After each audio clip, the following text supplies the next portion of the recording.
ruined the anime for me. So after that, I kind of dropped the anime for like a long time. Um, but yeah, starting from the beginning, I mean, the first issue is that we're going off the main character, or we're going off the son of the main character. I feel like if you wanted to make a sequel, there'd be more things to explore if it wasn't the son of the Hokage to start off. Like, there's many things I could say on why it's such an issue, but the main thing is just like the sense of security was just always an issue for me because I just knew there was never going to be an issue for Boruto or his team. Like, it was just always going to be solved. It was kind of like, it wasn't like Scooby Doo, but it was definitely for a long time. You're just thinking like, okay, well, when is Naruto going to come in and fucking end this conflict? And that it felt that way for a long time until maybe Naruto was sealed for the first time. But yeah, once Naruto was sealed, then the show started picking up for me. But definitely at the beginning, it was just this fact that Boruto had a fucking six path sensei and then also a six paths father who's the Hokage. It was just like, bro, they're like, it nothing feels like a challenge for bro, because even if he were to be in trouble, it's definitely not like for example the Land of Waves arc in Naruto where they actually seemed like they were in danger, and that if Kakashi couldn't pull through, then they were as good as dead pretty much.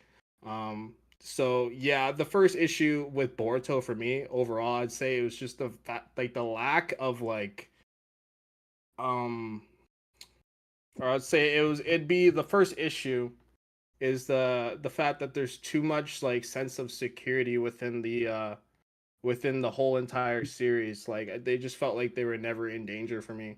Um, I think there's good and bad things about this. Like, it makes sense why they're not in danger. Like, I think it's kind of a payoff for Naruto more as like a drawback for Boruto. It's kind of like a payoff. Like, at least Naruto actually fought for some type of security for at least a brief amount of time.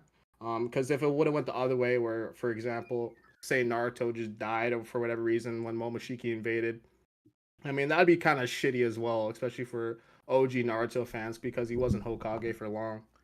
Um, but yeah, the first issue was there was too much. And or what is your problem? Two blue vortex, two sentence derailment. What is your problem with the I'm okay. I sound like I'm saying this meanly, but okay, let me say it to correct it. So like, why do you not like the six paths teacher role thing? Six paths teachers and father. Yeah. Because I feel like they're never in danger.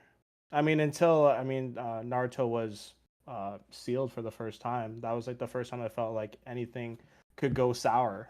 Before that, it just feels like, I don't know. It just feel. Did you ever have that feeling where you're just watching it and like, okay, but like Naruto can literally just fly in, or Sasuke can teleport to you, and then you're just gonna As a quick question, yeah, what do you think about that in the Ishiki / Kawaki arc? Or we just introduce a character stronger than them? Does that change your viewpoint on that? Yeah, somewhat, and that does change my viewpoint because before that we didn't have anyone who could compare to Naruto or Sasuke. So yeah, that could change my viewpoint a bit, but the reason why I said I had such an issue with it in the first place was because it was the beginning of Boruto and we didn't have that issue of Ishiki yet.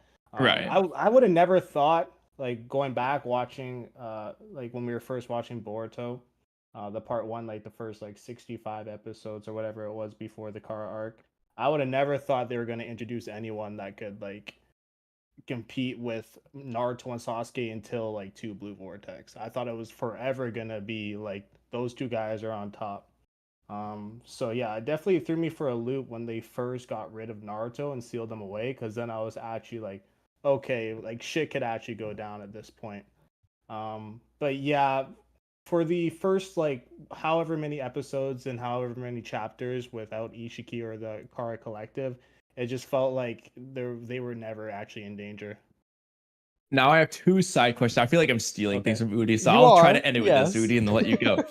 So, because I feel like I'm hitting your points, but oh, this will be my last one. Hopefully, you have more. Okay. First question: did you like the Kara actuation arc? That's the one with Deepa, the cube guy, the carbon cube guy. Like, are you guys gonna hate me if I say I didn't necessarily love it? Because I mean, as far as I know, I was gonna say yes, but no. yeah. I mean, as far as I know, like that shit wasn't in the manga. Am I correct? The Deepa arc. Right. Correct. Yeah, Correct, but it so should have been. It should have been, but it wasn't. So I just kind of knew in the back of my mind that man, like nothing's gonna go wrong here. But Okay, that like, kind there of was- ruins that. Yeah. What I was going to say, if you said yes, I was Okay. going to ask, did you feel like there was a sense of danger in that arc? But based off your Not wording really. of that, I guess the answer is no, because it wasn't in the manga. I mean, Well- Deepa was pretty opposing, but yeah, like no, I just kind of knew he would get stepped on. Like, ain't no way he's gonna fucking beat Naruto or Sasuke. Yeah, no, yeah. Okay, so it was. I mean, you guys make it sound like I don't like Boruto at all. I'm actually like a fan of Boruto, but it's definitely like during Ishiki's, or I mean, sorry, Jigen's first appearance was when I really started to enjoy the manga again. Yeah. Wait, for sure. And don't worry, when we talk Yeah. about Two Blue Vortex, we'll sound like the bad guys. Don't worry. Okay. But Yeah, trust me, we're fans of Boruto. No matter how much our comment section will tell us we're Yeah. wrong. Yeah, I know how it is. Trust me. Okay, so I want to address in Sasuke did, and then he's able to expand on that with all the extra time he has. But yeah. Yeah, for sure. So okay, but to the point that you are actually making. Yeah. So the reason that I disagree and that there is a sense of danger there is because without that sense of danger, there is no story. Sure, at the end of the day, you know, at the end of the movie, they will have a conclusion, a resolution to where it's all gonna be happy and they're gonna win in the end. But for there to be a conflict in the movie, there has to be that threat. perpendicular, not parallel.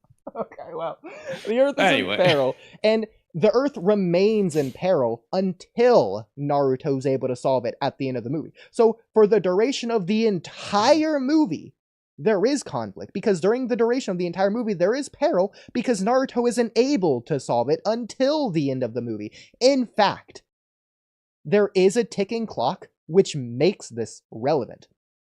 You know, from the very beginning of the movie, Naruto's able to defeat Toneri. You don't actually know that, but you feel that way. But the problem is, can Naruto defeat him in time?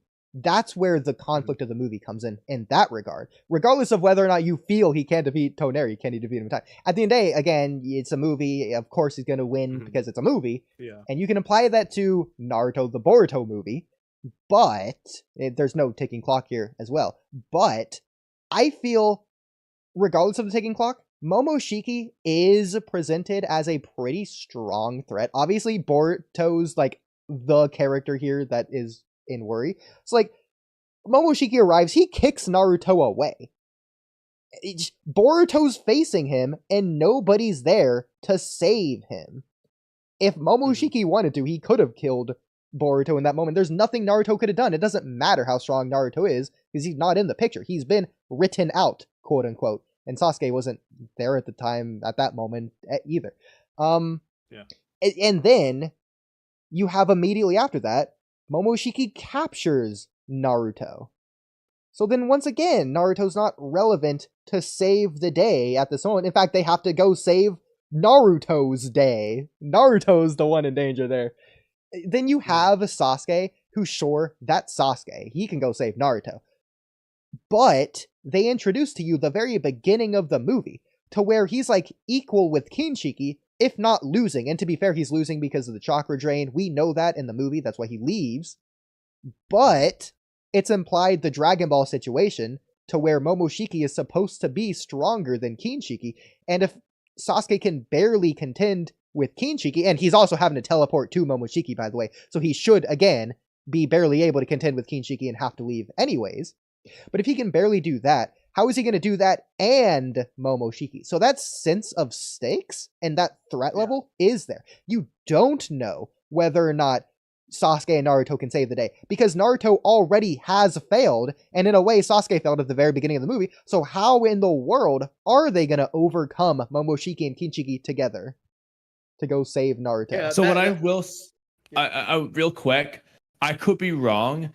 I think J-Man's point is less so about the Momoshiki arc I was as well as supposed to Ishii say arc, it's not so much necessarily as it is about the middle Momoshiki. parts. Yeah, it's more so the like, middle.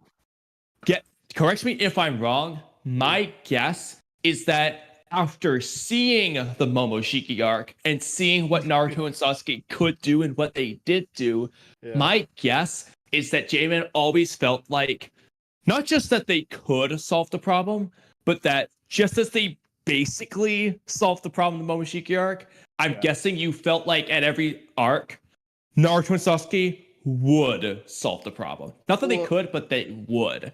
And that's not a feeling you want. You don't want to feel, because the point is, let's just say the Deepa arc. Yeah. You might not have actually felt this, but hypothetically, that arc can work because Naruto and Sasuke are gone. But if you think the whole arc that Naruto and Sasuke just are going to be what takes down Deepa, that kind of takes away some of that danger and immersion, because that's what you genuinely feel like will happen. I'm not saying you necessarily did think that, but if you did, then I can understand. Yeah, I think, like the main issue with the whole Momoshiki and Naruto thing, like the stakes are definitely there, but the issue is that we saw that movie before the anime even came out. So yeah, like we've already seen that arc, and I already have that in mind. Yeah. So again, like I kind of just knew that they were gonna win at the end of the day. And then it's like what Kamui was saying, like it's everything in between. Like there's no threat that compares to Momoshiki before Ishiki, of course.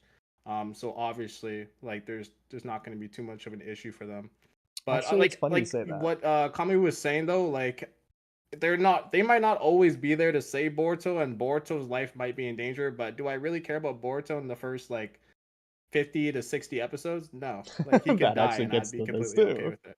Yeah, there's like 6 things to say there of like points you made that I want to go into a lot of depth into. The first point is, so actually I was talking about the Boruto movie rather than the anime adaptation. That's fair if you want to say the anime adaptation for that reason, because you've already seen the story. So but like to be fair, whereas I didn't explicitly say I was in the movie, I did use movie-only scenes, such as Momoshiki kicking Naruto through the wall. That doesn't happen in the anime, to my recognition? In the anime, it's not through the wall, but rather into the wall. Okay. Well, the point, he's still technically there. He could come back. The difference though is that, the difference is that in the anime, Naruto's like 10 feet away, whereas in the movie, Momoshiki sends him flying like a mile away. Yeah, like it through the forest, not just through the wall, through the forest behind the wall. Exactly. He's out of sight. The movie's fucking better. I'm sorry. The only thing the anime did right was the final battle part, which looks good. The rest of it is just better in the movie, man. Even like the compositing, like the scene when Momoshiki, this is derailment, but I loved how in the manga, it gets all dark when Momoshiki starts his whole Reign of the Emperor attack, where you're just dishing out all the jutsu. In the anime, it's a bright, sunny day, and only until the final attack. I was like, bro, dude, that sets the mood so different. The movie just did it right, man. Yeah, it was good. Literally. Okay, so last thing I'll say on this, even though this you've already corrected me on this, is that, okay, I think that Momoshiki and Kinshiki do present a valid threat. Not only do we see it against Sasuke, and then Naruto, and then Sasuke and Naruto again at the end, the fact that they are the threat above Kaguya, that is the highest level of power. That's a territory of unknown we've never explored. Can Naruto and Sasuke defeat a threat beyond Kaguya? The threat that Kaguya was preparing for? We don't know. This actually gets into the point that you were making next, is that you're actually talking about the middle part, to where the threats after this, up until Ishiki, they're all weaker. So we already know Naruto and Sasuke can defeat them.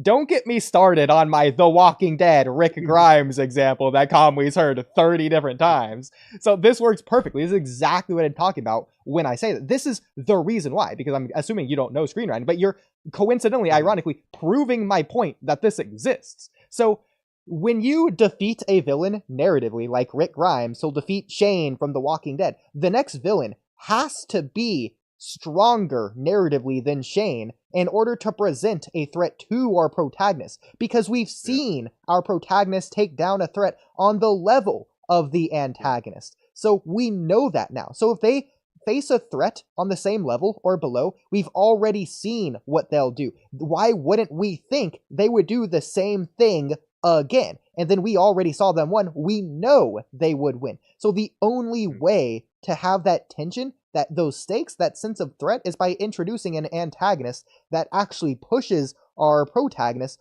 farther than they've ever been before. It's that unknown territory that matters. Why I would debunk this is the reason I would say this middle part. Naruto's not there. Boruto is the main character. Boruto wasn't the one that had to face down Momoshiki. So this is still the unknown territory for Boruto. We don't know if he can take down a threat on the level of Mujino or Ao or anyone else after that. Well, not really anyone else after that. Mujino? Mujino isn't a threat. Mujino Bandit. Shoujoji. Thank you. You know I do this all the time. Kamui, that's not fair. I know, but it was really funny. I know. God dang. But I will say though, on that point, I feel like the one character above all else who really did that right though was Deepa, because none of the other villains just really, which is less about them but more about Boruto's reaction. I get, well, it's both, but Deepa was the only one that actually pushed Boruto like really into a noticeably resonant corner. The other ones like Ao, while I like Ao thematically, he doesn't. Boruto's just like, yeah, we got this the whole time. Like, he's just not really scared. Shoujoji, there's only like one brief moment at the end when Shoujoji gets up from the Rasengan and Boruto's paralyzed. That's the only moment that Boruto's actually like, oh shit. It just feels like he's in a corner. The rest of it just feels like Boruto's like, yeah, I got this the whole time. Like, whereas Deepa, it's actually like, it's got that moment of like, holy crap, I cannot beat this guy, and then he has to overcome that later on. That's an aspect of it too. I do think that is part of Boruto's character, but that's beside the point. I will give you a point though, even after debunking your. But I want to push his character. Then that's the thing. I want to push that. You do still have a reason for coming to this conclusion in the first place, Jman.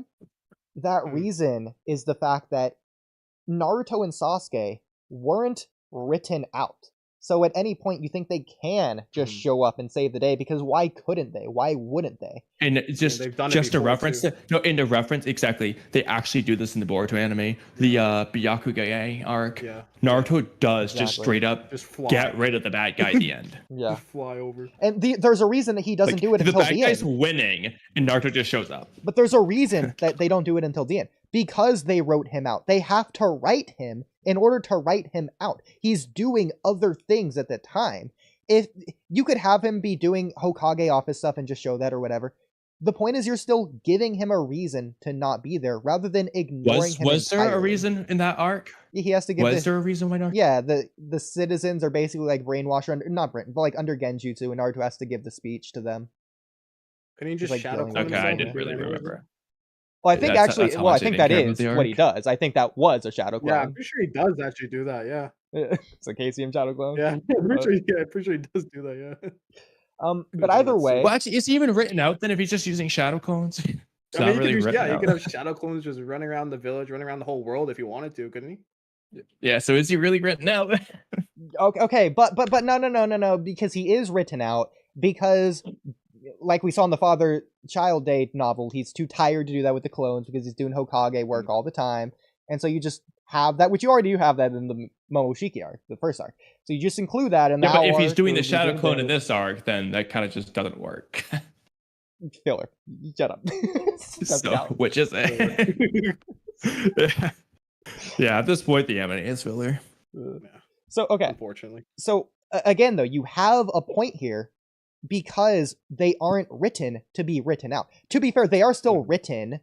They're just not written out. Like Naruto does play a pivotal role in the Mujina Bandits arc because he's talking to the feudal lord, and the feudal lord's son is important. And then Boruto becomes friends with feudal lord's son. That Naruto's the one that puts him on the mission, for crying out loud. So I will say it's a better what they did with Sarada and Mitsuki. They should have done with Naruto. Sarada and Mitsuki were written to be written out. Naruto, from recollection, was just never written out. He was just written. So there's no reason for him to not show up because he wasn't written out. He was just written. They could have just done the same thing they did with Sarada and Mitsuki. Have them not show up on purpose because we're seeing them not show up for a reason. And then they show up later. You don't have to have Naruto show up later. The point is that he doesn't show up for a reason. Same with our arc. in the Awark's case, that's more understandable because he just doesn't know. Like, he's at Konoha village and Boruto's out of the village. Like, Naruto's being Hokage. Yeah, while it's like his son's being on a Hiruzen mission. not being in the land of waves. Like, Exactly. he's just not on the mission. Yeah, so no reason for him to be there. But I think Boruto does struggle with this because we've been saying the same. Well, we were saying the same thing in the Code Arc about Sasuke. Everyone's like, bro, Sasuke can show up at any minute. Like, where's Sasuke? Sasuke's gonna show up here. He's gonna show up next chapter. I can't wait for Sasuke to come here. Save the day. Bro is at the freaking land of snow. We didn't even know. Yeah. No, we don't even know if he was at the land of snow at that time. He could have gone in a different, like, we just still don't know what Sasuke was actually doing for sure, specifically and when. He just wasn't there. Exactly. And that's a problem because the whole time the audience feels like Sasuke can save the day, whether or not he's actually going to or not. So I can't fault Jman for this because I'm the freaking screenwriter and even I felt this in the Code Arc. So, like, and not only Sasuke, Naruto is specifically on his way.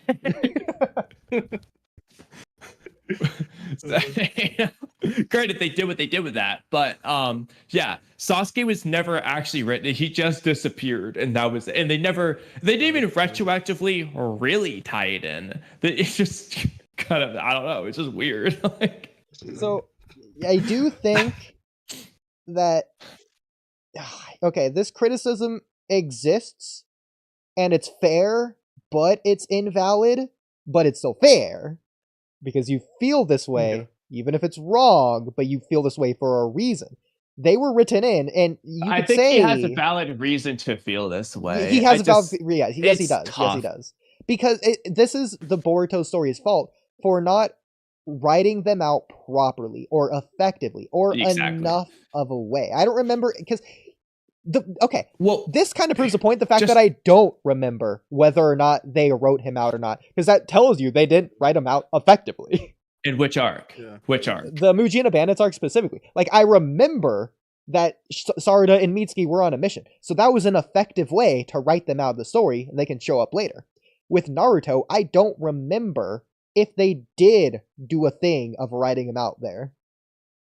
I think the best you can say, I'll even double check here. It's really just nobody knew. Let me see what happens if Naruto's informed of the auction thing. Not the auction, but even if they did, the fact that you're having to double check tells you it's not an effective scene. I would agree with that too. Okay. I'm gonna double check anyway for the sake of it. That's right. I think it might just be Naruto just doesn't know that Tento's kidnapped. Like, it might just be that, and it's never addressed, but it's just like, we just know in the back of our minds. Okay, I want to see when... Okay. When they... So talk about the ransom. I want to see if he ever says anything about, like, telling the Hokage. Oh, yeah, so, shall we ask Konoha Shinobi for assistance? No.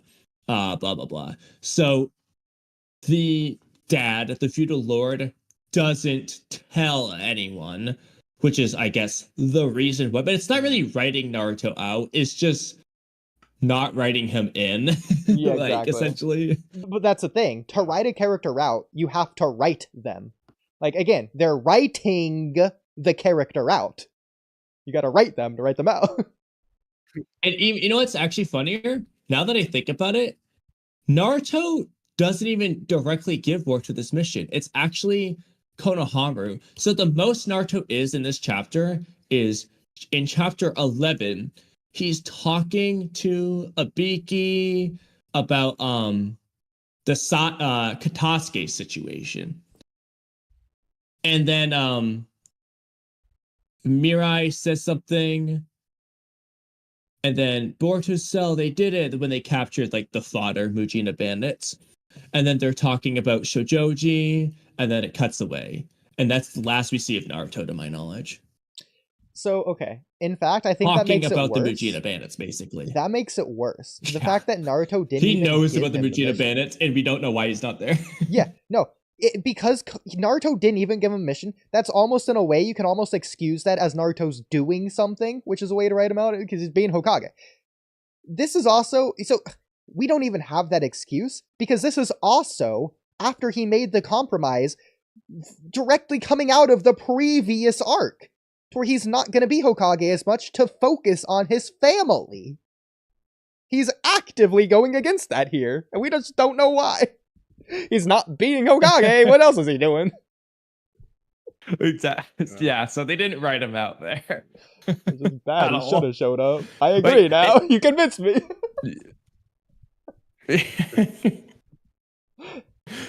Same with Sasuke. We don't know why Sasuke's not there. Sasuke actually seemingly was looking for Shojoji. Yeah, actually, because basically he was like, "Yo, I got questions for you about Kara, bro." So it seems like Sasuke should have been looking for this dude.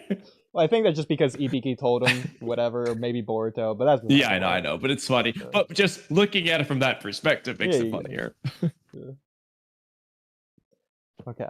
Jman, did you have another point on that, or did you want to move on?